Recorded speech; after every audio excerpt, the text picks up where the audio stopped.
गली में आवेलू, पतली कमरिया खूब लचकावेलू। जब सेंट मार के गली में आवेलू, पतली कमरिया खूब लचकावेलू।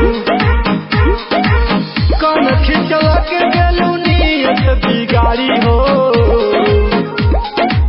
रानी बलायक तोहर साड़ी हो, लेलू कर जवा के काढ़ी हो। रानी बलायक तोहर साड़ी हो, लेलू कर जवा के काढ़ी हो।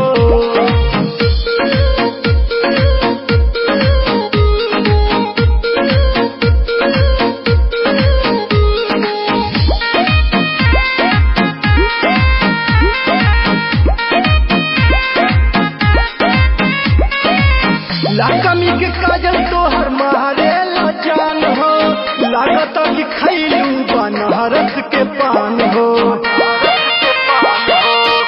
तोहर होठवा के लाली बड़ा नीक लागेला, जब हंसलू कर जवा पे चोट लागेला।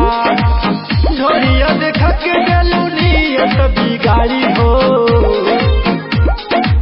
रानी बलायक तोहर साड़ी हो, लेलू कर जवा के काढ़ी हो।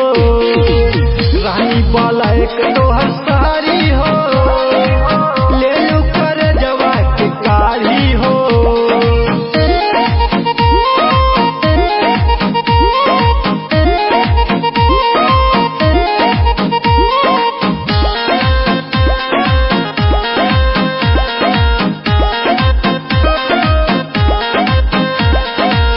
दिन भर घूमेलू खुटहन बाजार हो, कतन दीवाना मरी गहिले तोहार हो। बिना मेकअप के ये गोरिया कमाल करेलू, सुमित पंकज संग रोज